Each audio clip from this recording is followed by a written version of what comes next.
ఆ ద్వారంలో నిల్చొని ప్రభువును వేడుకుంటూ ఉన్నాడు.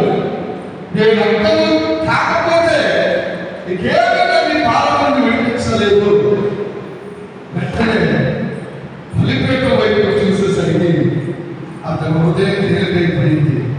కారణం ఏంటంటే అక్కడ రాస్తున్నది పాప భారం. 2 మాటలు నేను చెప్తాను. అనేటటువంటి విభ్రు పదాలలో ఈ పాపాన్ని గురించినటువంటి వచనాలు వాడుతున్నాయి. దీని అర్థం ఏంటంటే గురి తప్పటం. నూతన నిబంధనలోకి వచ్చేసరికి మార్టూరియా అనేటటువంటి లాటిన్ పదాన్ని దీనికి వాడారు. దీని పరమార్థం ఏంటంటే missing of the land mark. నువ్వు వెళ్ళవలసిన మార్గంలో వెళ్ళకుండా ఆ దారి ఎక్కడో తొలగిపోయావు.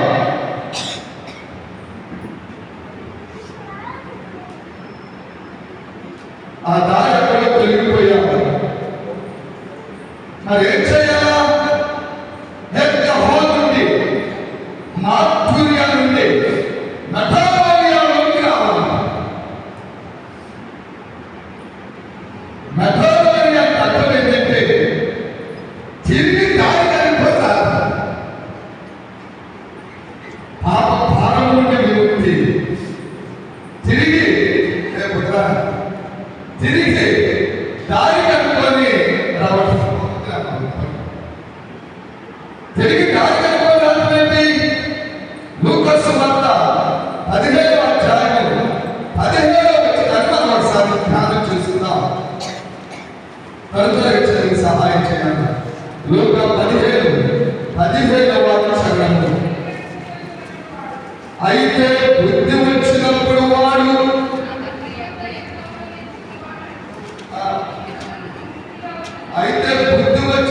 వాడు నా తండ్రి వద్ద అనేక మంది పనులు కలరు. ఆ అన్నం సమృద్ధిగా ఉన్నది.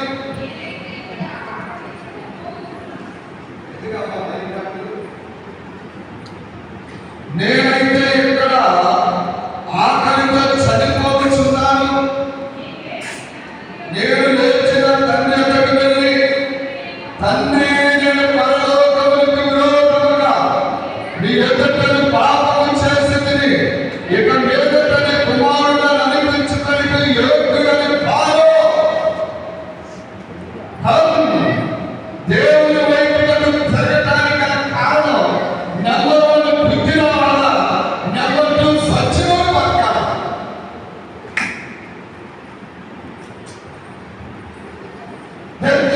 మార్టూరియా నుండి మెటాలోనియాలోకి వెళ్ళిపోవాలంటే సిలువయాగానే పశ్చాత్తాపం, ప్రభువుని వేడుకోవటం అనేది లేకపోతే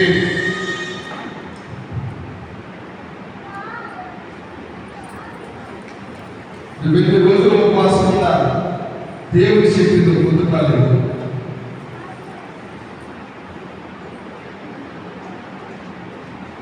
మెటాలోనియా ఏదో దారి మిస్ అయిపోయినటువంటి దాన్ని కనుక్కొని తిరిగి రాదు. తప్పిపోయిన కుమారు సంగతి మీకు అందరికీ తెలుసు. నేను దీన్ని అందుకోను. మీకు అర్థం కావడానికి ఈ 3 మాటలు చెప్పాను. యెషయా గ్రంథం 59వ అధ్యాయం మొదటి 4 వచనాలు ఈ రోజున వాక్య భాగం అంతా ఇంటిలో ఉంది. యెషయా గ్రంథం ప్రవచనం, యెషయా గ్రంథం 59వ అధ్యాయం చదవాలి. రక్షింపజాలకున్నట్లు యెహోవా హస్తము తులసి కాలేదు, వినజాలకున్నట్లు ఆయన చెవులు మందం కాలేదు. నీ దోషములు లేకుండా నీ దేవునికి అడ్డుగా ఉన్నవి.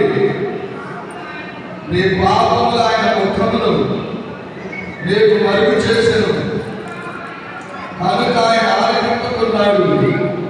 ఇక చాలా పిల్లలు చదువుకుని 4-5 వచనాల వరకే పాప భారం మానవుని మీద పని చేస్తుందో దేవుడు ఎందుకు మానవుల వైపుకు తిరగకుండా ఉన్నాడు. యెషయా ప్రవక్త ప్రవచిస్తూ ఉన్నాడు. రక్షించడానికి ప్రభు ఎప్పుడు సిద్ధమే, కానీ రక్షణ పొందడానికి వచ్చేటటువంటి పాపం మారు మనసు లేదు.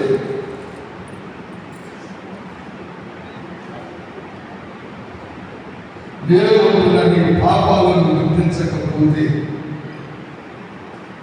వాటిని ప్రభు పాదాలుగా గెలుపుకోకపోతే, అన్నపానములు మరిచి ఉపవాసం ఒక వ్యర్థమని నేను రూఢిగా చెప్తున్నాను. అన్నపానాలు మనిషి దేవుడితో గడపాలి కదా, మహానుభావుడు ఉంటారు కదా. అన్నపానాలు